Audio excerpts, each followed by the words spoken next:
Hello friends and welcome. I'm Sarah Liz and I have two fun projects for you today. We're going to get creative and stretch our dies to make the most out of them.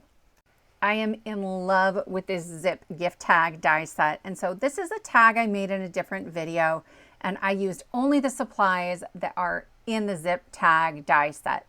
And I want to show you how I put this together. I leave the bottom open so that later, when I know who it's for and what they're getting, I'll put the gift card in there and add glue only at the very bottom. And then you pull the zipper and you can pull the gift tag out, and most of the tag is still intact. Again, totally obsessed with this. So I just want to show you guys some exciting inspiration and some ways to make the most of it. So I'm starting with a piece of white cardstock and the cow print stencil, and I'm going to use some black pigment ink over the top to get a really black cow print over the top of it. And when I pull off that stencil, you can see it is amazing. I'm obsessed. I wanted to create a grassy hill at the bottom, but that zipper doesn't go through two pieces of cardstock really well. Like, it just doesn't function right. So I put the green cardstock on top of that cow print and I cut the hill at the same time so they nest perfectly together, kind of like puzzle pieces. And then I'm laying them together on a shipping label. I got mine off of Amazon. They're fairly inexpensive, but you could also do this with packing tape, right? In another video, I used packing tape to inlay a bunch of the different pieces on this. There's lots of different options. You just want it really thin back there.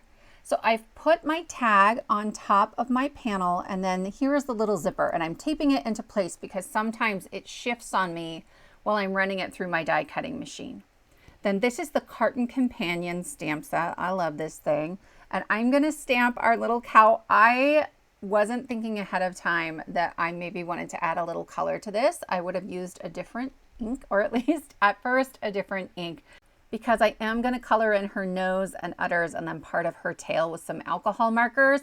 To keep things from smearing, I just dotted them over the cow instead of using brush strokes. So this is the You're Utterly Moovelous die set, you guys. It's just a pun. That's it. The words are the die set. It's hilarious. And I ran them through with some Rip and Stick sheet. It's double-sided adhesive sheet. And mine stayed in my die. So I just peeled off that backer paper with my pokey tool, and then I can lay the die with my little sticker letters right on top of the shadow layer, flip it over and just press it with my finger, and it is amazing. You're utterly moovelous. I made two sets because I knew I was going to make two of these tags, and I am going to alternate the white text on black and the black text on white. And then I thought it needed another pop of color. So I have some fuchsia and light blue hearts that I cut using dies from the original die set, and I'll scatter those around. Then after I've spent 10 years arranging those pieces, because I can't help myself, I'm gonna grab my clear sticky mat and pick those up. I have the tag taped to a piece of white cardstock. So when I picked everything up, I put the sticky mat in the lower left-hand corner of my white cardstock, and then I'll do the same when I go to put everything down again. Some people use press and seal for this. I find that this is a little easier. It holds everything exactly in the right place. And once I put everything down, I give that glue a minute to dry. This is a newer piece of sticky mat, so mine's really sticky right now. Just let the glue dry a little bit, give it 2 minutes tops, and you're good to go. To create a pocket for our gift card, I'm adding glue all over the top and around the hole for the ribbon, and then just a very thin bead of glue on either side and none where the zipper is. And I will just add a second tag onto the back. When I'm pressing everything down and making sure it's glued together well, I try to push towards the outside so that I'm not pushing glue into the middle and then all of a sudden my pocket is smaller than I need it to be for my gift card. I grabbed a handful of ribbons from my stash. I think they've been there since the early 2000s, my friends. And I just put them all into one bundle, stuck them through the hole, arranged them so they're all going sort of flat. And then I'll tie another ribbon around the front and double knot it. I found a pair of reverse tweezers was really helpful in this process. And then when I go to trim off all of those ends, I like to cut them at an angle to help keep that ribbon from fraying. And I aim for a variety of lengths so it looks sort of random. If you still have ribbon in your stash, I want to know about it. Leave me a comment below. I have so much ribbon.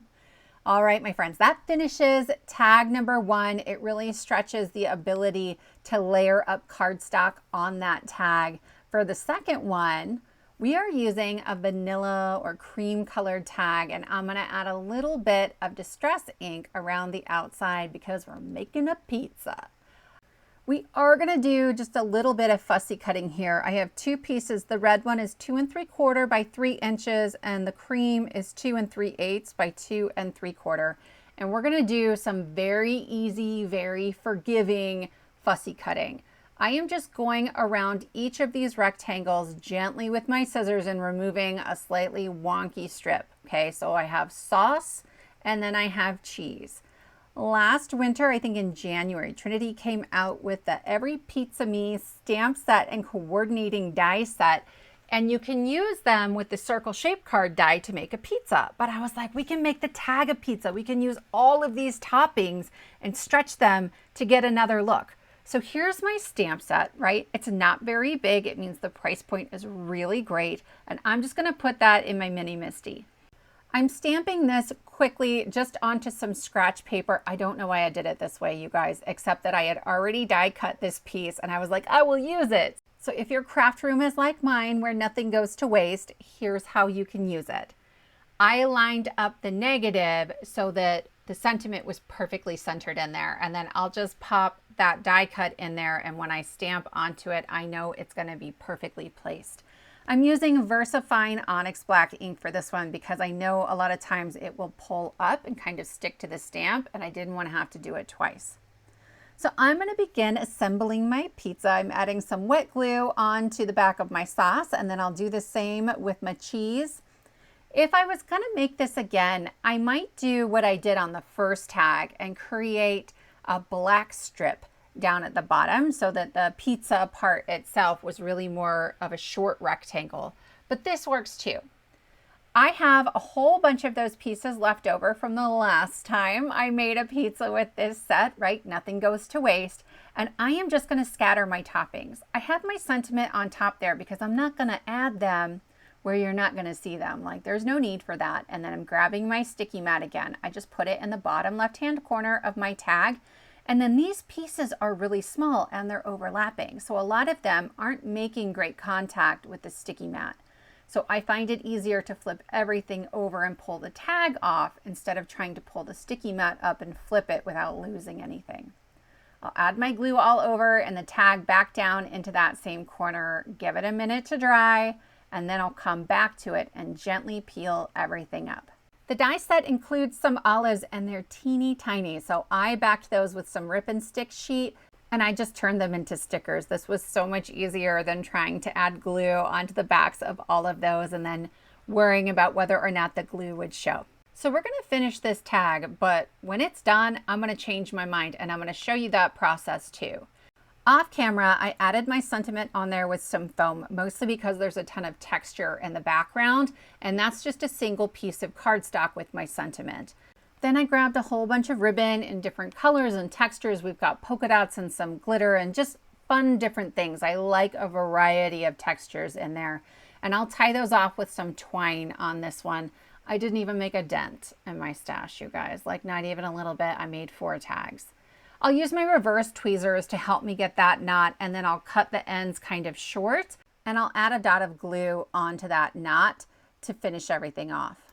So here it is in version 1, and actually it's all right, but I'm looking at it and you can see like my hands are like, oh man, am I gonna tear this apart? I used my heat tool to loosen up the adhesive on the back of our original sentiment, and then I very carefully peeled it off of the tag. I wanted this to stand out a little bit more, to be a little more substantial. So I have just cut that same shadow twice more, once from black and once from red, and I'm just gonna offset it to the top left and the bottom right. And then that makes it a lot weightier too, right? I don't need foam tape anymore. It was really just there to even everything out because of all the toppings. Once that's secure, this tag is really, really complete, like really complete. Like I'm not gonna do it again.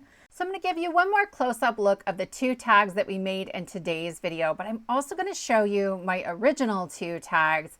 I love how versatile this die set is. I hope you'll use these techniques to layer cardstock with that zipper element and to get more use out of the dies you already have, including those pizza toppings, a personal favorite, and the ice cream cone. Thank you so much for spending your time with me, and I will see you next time.